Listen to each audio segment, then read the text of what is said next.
मेरे प्यारे देशवासियों, नमस्कार। आज 2025 की पहली मन की बात हो रही है।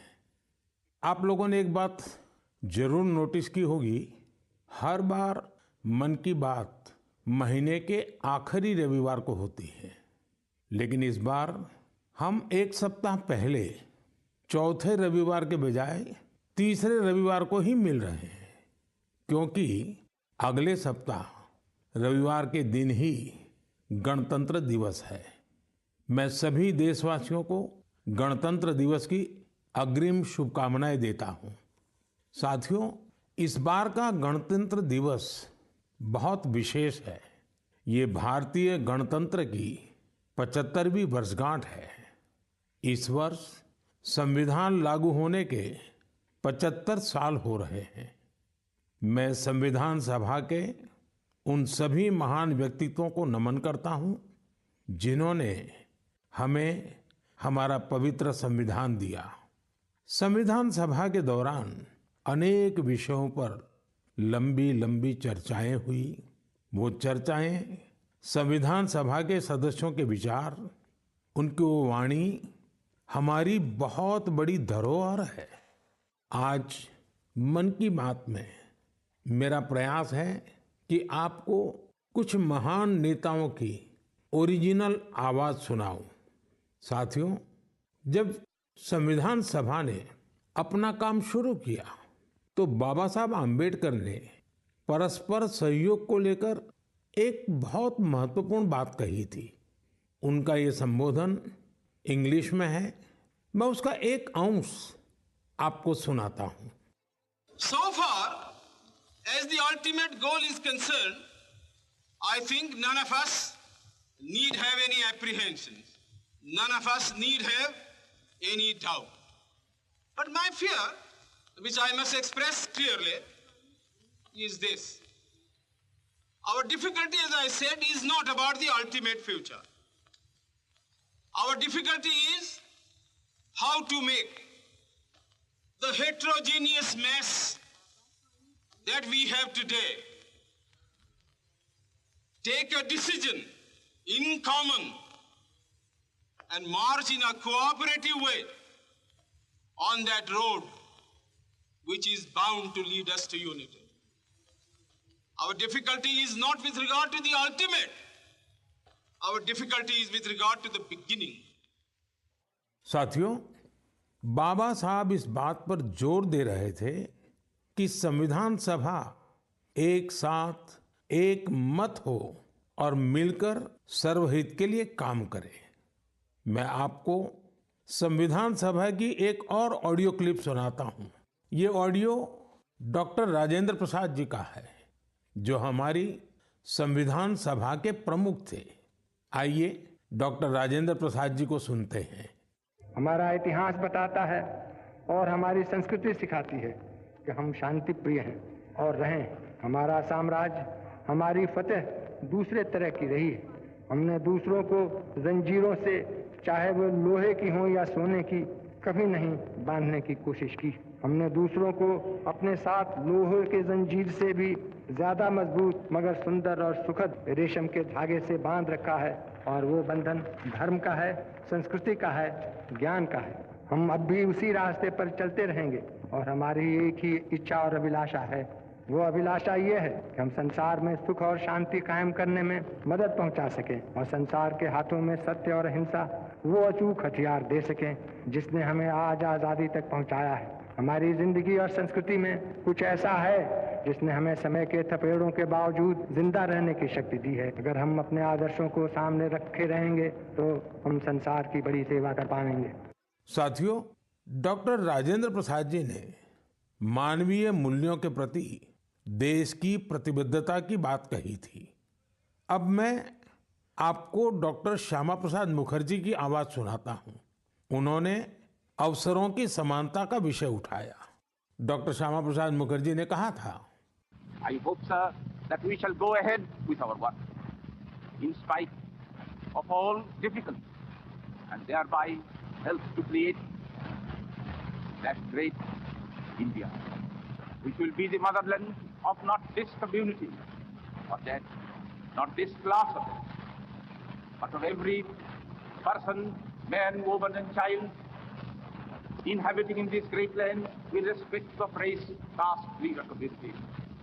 Everyone to have an equal opportunity so that he or she can develop himself and herself according to the best talent and serve the great common motherland of theirs. साथियों, मुझे उम्मीद है आपको भी संविधान सभा की डिबेट से ये ओरिजिनल ऑडियो सुनकर अच्छा लगा होगा। हम देशवासी को इन विचारों से प्रेरणा लेकर ऐसे भारत के निर्माण के लिए काम करना है जिस पर हमारे संविधान निर्माताओं को भी गर्व हो। साथियों, गणतंत्र दिवस से एक दिन पहले 25 जनवरी को नेशनल वोटर्स डे है। ये दिन इसलिए अहम है क्योंकि इस दिन भारतीय निर्वाचन आयोग की स्थापना हुई थी। इलेक्शन कमीशन, हमारे संविधान निर्माताओं ने संविधान में हमारे चुनाव आयोग को लोकतंत्र में लोगों की भागीदारी को बहुत बड़ा स्थान दिया है। देश में जब 1951-52 में पहली बार चुनाव हुए तो कुछ लोगों को संशय था कि क्या देश का लोकतंत्र जीवित रहेगा, लेकिन हमारे लोकतंत्र ने सारी आशंकाओं को गलत साबित किया। आखिर भारत मदर ऑफ डेमोक्रेसी है। बीते दशकों में भी देश का लोकतंत्र सशक्त हुआ है, समृद्ध हुआ है। मैं चुनाव आयोग का भी धन्यवाद दूंगा जिसने समय समय पर हमारी मतदान प्रक्रिया को आधुनिक बनाया है, मजबूत किया है। आयोग ने जनशक्ति को और शक्ति देने के लिए तकनीकी शक्ति का उपयोग किया। मैं चुनाव आयोग को निष्पक्ष चुनाव के उनके कमिटमेंट के लिए बधाई देता हूं। मैं देशवासियों से कहूंगा कि वो ज्यादा से ज्यादा संख्या में अपने मत के अधिकार का उपयोग करें, हमेशा करें और देश के डेमोक्रेटिक प्रोसेस का हिस्सा भी बने और इस प्रोसेस को सशक्त भी करें। मेरे प्यारे देशवासियों, प्रयागराज में महाकुंभ का श्री गणेश हो चुका है। चिरस्मरणीय जन सैलाब, अकल्पनीय दृश्य और समता समरसता का असाधारण संगम। इस बार कुंभ में कई दिव्य योग भी बन रहे हैं। कुंभ का ये उत्सव विविधता में एकता का उत्सव मनाता है। संगम की रेती पर पूरे भारत के, पूरे विश्व के लोग जुड़ते हैं। हजारों वर्षों से चली आ रही इस परंपरा में कहीं भी कोई भेदभाव नहीं, जातिवाद नहीं। इसमें भारत के दक्षिण से लोग आते हैं, भारत के पूर्व और पश्चिम से लोग आते हैं। कुंभ में गरीब अमीर सब एक हो जाते हैं। सब लोग संगम में डुबकी लगाते हैं, एक साथ भंडारों में भोजन करते हैं, प्रसाद लेते हैं। तभी तो कुंभ एकता का महाकुंभ है। कुंभ का आयोजन हमें ये भी बताता है कि कैसे हमारी परंपराएं पूरे भारत को एक सूत्र में बांधती हैं। उत्तर से दक्षिण तक मान्यताओं को मानने के तरीके एक जैसे ही हैं। एक तरफ प्रयागराज, उज्जैन, नासिक और हरिद्वार में कुंभ का आयोजन होता है, वैसे ही दक्षिण भूभाग में गोदावरी, कृष्णा, नर्मदा और कावेरी नदी के तटों पर पुष्करम होते हैं। ये दोनों ही पर्व हमारी पवित्र नदियों से, उनकी मान्यताओं से जुड़े हुए हैं। इसी तरह कुंभकोणम से तिरुक्कड़ियूर, कुड़वासल, से तिरुचेरै अनेक ऐसे मंदिर हैं जिनकी परंपराएं कुंभ से जुड़ी हुई हैं।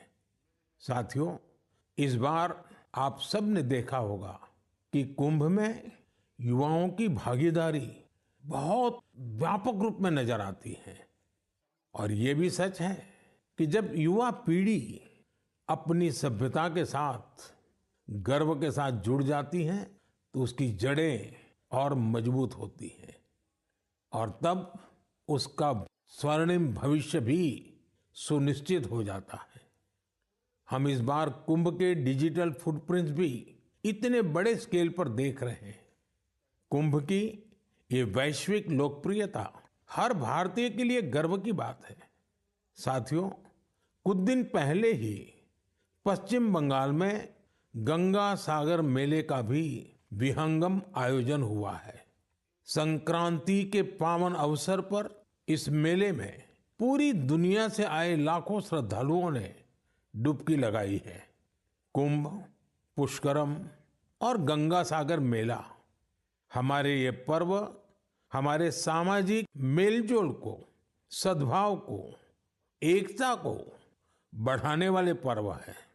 ये पर्व भारत के लोगों को भारत की परंपराओं से जोड़ते हैं और जैसे हमारे शास्त्रों ने संसार में धर्म, अर्थ, काम, मोक्ष चारों पर बल दिया है, वैसे ही हमारे पर्वों और परंपराएं भी आध्यात्मिक, सामाजिक, सांस्कृतिक और आर्थिक हर पक्ष को भी सशक्त करते हैं। साथियों, इस महीने हमने पौष शुक्ल द्वादशी के दिन रामलला के प्राण प्रतिष्ठा पर्व की पहली वर्षगांठ मनाई है। इस साल पौष शुक्ल द्वादशी 11 जनवरी को पड़ी थी। इस दिन लाखों राम भक्तों ने अयोध्या में रामलला के साक्षात दर्शन कर उनका आशीर्वाद लिया। प्राण प्रतिष्ठा की ये द्वादशी भारत की सांस्कृतिक चेतना की पुनः प्रतिष्ठा की द्वादशी है। इसलिए पौष शुक्ल द्वादशी का ये दिन एक तरह से प्रतिष्ठा द्वादशी का दिन भी बन गया है। हमें विकास के रास्ते पर चलते हुए ऐसे ही अपनी विरासत को भी सहेजना है, उनसे प्रेरणा लेते हुए आगे बढ़ना है। मेरे प्यारे देशवासियों, 2025 की शुरुआत में ही भारत ने अंतरिक्ष के क्षेत्र में कई ऐतिहासिक उपलब्धियां हासिल की हैं। आज मुझे ये बताते हुए गर्व है कि एक भारतीय स्पेस टेक स्टार्टअप बेंगलुरु के पिक्सेल ने भारत का पहला निजी सैटेलाइट कॉन्स्टेलेशन फायरफ्लाई सफलतापूर्वक लॉन्च किया है। यह सैटेलाइट कॉन्स्टेलेशन दुनिया का सबसे high resolution hyper spectral satellite constellation है। इस उपलब्धि ने न केवल भारत को आधुनिक स्पेस टेक्नोलॉजी में अग्रणी बनाया है, बल्कि यह आत्मनिर्भर भारत की दिशा में भी एक बड़ा कदम है। ये सफलता हमारे निजी स्पेस सेक्टर की बढ़ती ताकत और इनोवेशन का प्रतीक है। मैं इस उपलब्धि के लिए पिक्सेल की टीम, इसरो और इन स्पेस को पूरे देश की ओर से बधाई देता हूं। साथियों, कुछ दिन पहले हमारे वैज्ञानिकों ने स्पेस सेक्टर में ही एक और बड़ी उपलब्धि हासिल की। हमारे साइंटिस्ट ने सैटेलाइट्स की स्पेस डॉकिंग कराई है। जब अंतरिक्ष में 2 स्पेसक्राफ्ट कनेक्ट किए जाते हैं तो इस प्रक्रिया को स्पेस डॉकिंग कहते हैं। यह तकनीक अंतरिक्ष में स्पेस स्टेशन तक सप्लाई भेजने और क्रू मिशन के लिए अहम है। भारत ऐसा चौथा देश बना है जिसने ये सफलता हासिल की है। साथियों, हमारे वैज्ञानिक अंतरिक्ष में पौधे उगाने और उन्हें जीवित रखने के प्रयास भी कर रहे हैं। इसके लिए इसरो के वैज्ञानिकों ने लोबिया के बीज को चुना। 30 दिसंबर को भेजे गए ये बीज अंतरिक्ष में ही अंकुरित हुए। ये एक बेहद प्रेरणादायक प्रयोग है जो भविष्य में स्पेस में सब्जियों उगाने का रास्ता खोलेगा। ये दिखाता है कि हमारे वैज्ञानिक कितनी दूर की सोच के साथ काम कर रहे हैं। साथियों, मैं आपको एक और प्रेरणादायक पहल के बारे में बताना चाहता हूं। आईआईटी मद्रास का एक्सटेम केंद्र अंतरिक्ष में मैन्युफैक्चरिंग के लिए नई तकनीकों पर काम कर रहा है। ये केंद्र अंतरिक्ष में 3D printed buildings, metal forms और ऑप्टिकल फाइबर जैसे तकनीकों पर रिसर्च कर रहा है। ये सेंटर बिना पानी के कंक्रीट निर्माण जैसी क्रांतिकारी विधियों को भी विकसित कर रहा है। एक्सटेम की ये रिसर्च भारत के गगनयान मिशन और भविष्य के स्पेस स्टेशन को मजबूती देगी। इससे मैन्युफैक्चरिंग में आधुनिक टेक्नोलॉजी के भी नए रास्ते खुलेंगे। साथियों, ये सभी उपलब्धियां इस बात का प्रमाण है कि भारत के वैज्ञानिक और इनोवेटर्स भविष्य की चुनौतियों का समाधान देने के लिए कितने विजनरी हैं। हमारा देश आज स्पेस टेक्नोलॉजी में नए कीर्तिमान स्थापित कर रहा है। मैं भारत के वैज्ञानिकों, इनोवेटर्स और युवा उद्यमियों को पूरे देश की ओर से शुभकामनाएं देता हूं। मेरे प्यारे देशवासियों, आपने कई बार इंसानों और जानवरों के बीच गजब की दोस्ती की तस्वीरें देखी होगी। आपने जानवरों की वफादारी की कहानियां सुनी होगी। जानवर पालतू हो या जंगल में रहने वाले पशु, इंसानों से उनका नाता कई बार हैरान कर देता है। जानवर भले बोल नहीं पाते, लेकिन उनकी भावनाओं को, उनके हाव भाव को इंसान भली भांति भांप लेते हैं। जानवर भी प्यार की भाषा को समझते हैं, उसे निभाते भी हैं। मैं आपसे असम का एक उदाहरण साझा करना चाहता हूं। असम में एक जगह है नौगांव। नौगांव हमारे देश की महान विभूति श्रीमद शंकर देव जी का जन्म स्थान भी है। यह जगह बहुत ही सुंदर है। यहाँ हाथियों का भी एक बड़ा ठिकाना है। इस क्षेत्र में कई घटनाएं देखी जा रही थी जहां हाथियों के झुंड फसलों को बर्बाद कर देते थे। किसान परेशान रहते थे, जिससे आसपास के करीब 100 गांवों के लोग बहुत परेशान थे। लेकिन गांव वाले हाथियों की भी मजबूरी समझते थे। उन्हें पता था कि हाथी भूख मिटाने के लिए खेतों का रुख कर रहे हैं, इसलिए गांव वालों ने इसका समाधान निकालने की सोची। गांव वालों की एक टीम बनी जिसका नाम था हाथी बंधु। हाथी बंधुओं ने सूझबूझ दिखाते हुए करीब 800 बीघा बंजर भूमि पर एक अनूठी कोशिश की। यहाँ गांव वालों ने आपस में मिलजुल कर नेपियर ग्रास लगाई। इस घास को हाथी बहुत पसंद करते हैं। इसका असर ये हुआ कि हाथियों ने खेतों की ओर जाना कम कर दिया। यह हजारों गांव वालों के लिए बहुत राहत की बात है। उनका ये प्रयास हाथियों को भी खूब भाया है। साथियों, हमारी संस्कृति और विरासत हमें आसपास के पशु पक्षियों के साथ प्यार से रहना सिखाती है। ये हम सभी के लिए बहुत खुशी की बात है कि बीते 2 महीनों में हमारे देश में 2 नए टाइगर रिजर्व्स जुड़े हैं। इनमें से एक है छत्तीसगढ़ में गुरु घासीदास तमोर पिंगला टाइगर रिजर्व और दूसरा है एमपी में रातापानी टाइगर रिजर्व। मेरे प्यारे देशवासियों, स्वामी विवेकानंद जी ने कहा था, जिस व्यक्ति में अपने आइडिया को लेकर जुनून होता है वही अपने लक्ष्य को हासिल कर पाता है। किसी आइडिया को सफल बनाने के लिए हमारा पैशन और डेडिकेशन सबसे जरूरी होता है। पूरी लगन और उत्साह से ही इनोवेशन, क्रिएटिविटी और सफलता का रास्ता अवश्य निकलता है। कुछ दिन पहले ही स्वामी विवेकानंद जी की जयंती पर मुझे विकसित भारत यंग लीडर्स डायलॉग का हिस्सा बनने का सौभाग्य मिला। यहाँ मैंने देश के कोने कोने से आए युवा साथियों के साथ अपना पूरा दिन बिताया। युवाओं ने स्टार्टअप्स, कल्चर, विमेन, यूथ और इंफ्रास्ट्रक्चर जैसे कई सेक्टर्स को लेकर अपने आइडियाज शेयर किए। यह कार्यक्रम मेरे लिए बहुत यादगार रहा। साथियों, कुछ दिन पहले ही स्टार्टअप इंडिया के 9 साल पूरे हुए हैं। हमारे देश में जितने स्टार्टअप्स 9 साल में बने हैं, उनमें से आधे से ज्यादा टियर 2 और टियर 3 शहरों से हैं। और जब ये सुनते हैं तो हर हिंदुस्तानी का दिल खुश हो जाता है।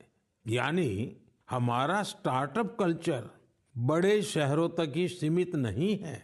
और आपको यह जानकर हैरानी होगी कि छोटे शहरों के स्टार्टअप्स में आधे से ज्यादा का नेतृत्व हमारी बेटियां कर रही हैं।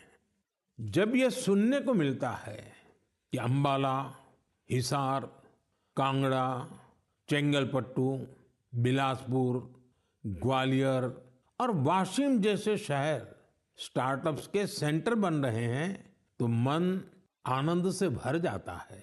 नागालैंड जैसे राज्य में पिछले साल स्टार्टअप्स के रजिस्ट्रेशन में 200% से अधिक की वृद्धि हुई है।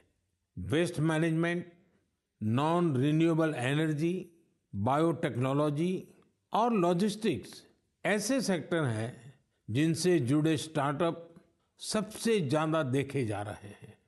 ये कन्वेंशनल सेक्टर्स नहीं है, लेकिन हमारे युवा साथी भी तो कन्वेंशनल से आगे की सोच रखते हैं, इसलिए उन्हें सफलता भी मिल रही है।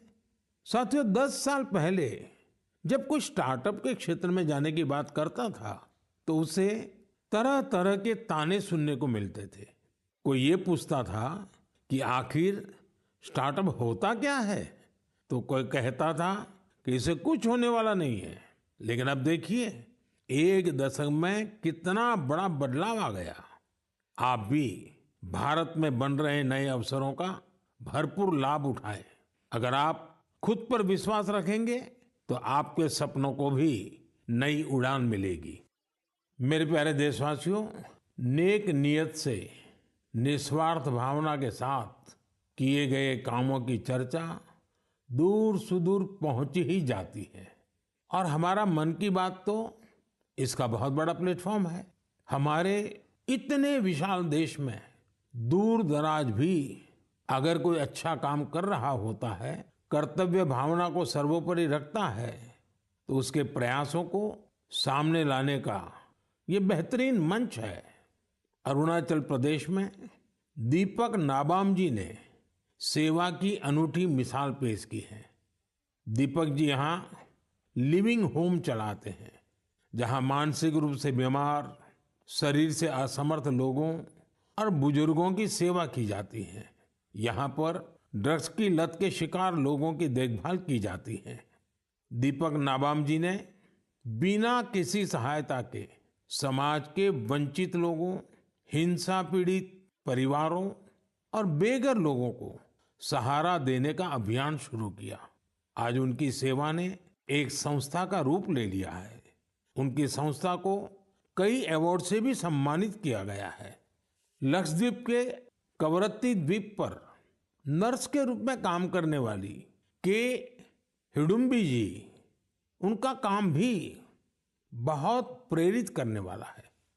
आपको ये जानकर हैरानी होगी कि वो 18 वर्ष पहले सरकारी नौकरी से रिटायर हो चुकी हैं, लेकिन आज भी उसी करुणा और स्नेह के साथ लोगों की सेवा में जुटी हैं जैसे वो पहले करती थी। लक्षद्वीप के ही केजी मोहम्मद जी के प्रयास ये भी अद्भुत है। उनकी मेहनत से मिनिकॉय द्वीप का मरीन इकोसिस्टम मजबूत हो रहा है। उन्होंने पर्यावरण के प्रति लोगों को जागरूक करने के लिए कई गीत लिखे हैं। उन्हें लक्षद्वीप साहित्य कला अकादमी की तरफ से बेस्ट फोक सॉन्ग अवार्ड भी मिल चुका है। केजी मोहम्मद रिटायरमेंट के बाद वहां के म्यूजियम के साथ जुड़कर भी काम कर रहे हैं। साथियों, एक और बड़ी अच्छी खबर अंडमान और निकोबार द्वीप समूह से भी है। निकोबार जिले में वर्जिन कोकोनट ऑयल को हाल ही में जीआई टैग मिला है। वर्जिन कोकोनट ऑयल, उसको जीआई टैग के बाद एक और नई पहल हुई है। इस ऑयल के उत्पादन से जुड़ी महिलाओं को संगठित कर सेल्फ हेल्प ग्रुप बनाए जा रहे हैं। उन्हें मार्केटिंग और ब्रांडिंग की स्पेशल ट्रेनिंग भी दी जा रही है। ये हमारे आदिवासी समुदायों को आर्थिक रूप से सशक्त बनाने की दिशा में एक बड़ा कदम है। मुझे विश्वास है भविष्य में निकोबार का वर्जिन कोकोनट ऑयल दुनिया भर में धूम मचाने वाला है और इसमें सबसे बड़ा योगदान अंडमान और निकोबार के महिला सेल्फ हेल्प ग्रुप का होगा। मेरे प्यारे देशवासियों, पल भर के लिए आप एक दृश्य की कल्पना कीजिए। कोलकाता में जनवरी का समय है, दूसरा विश्व युद्ध अपने चरम पर है और इधर भारत में अंग्रेजों के खिलाफ गुस्सा उफान पर है। इसकी वजह से शहर में चप्पे चप्पे पर पुलिस वालों की तैनाती है।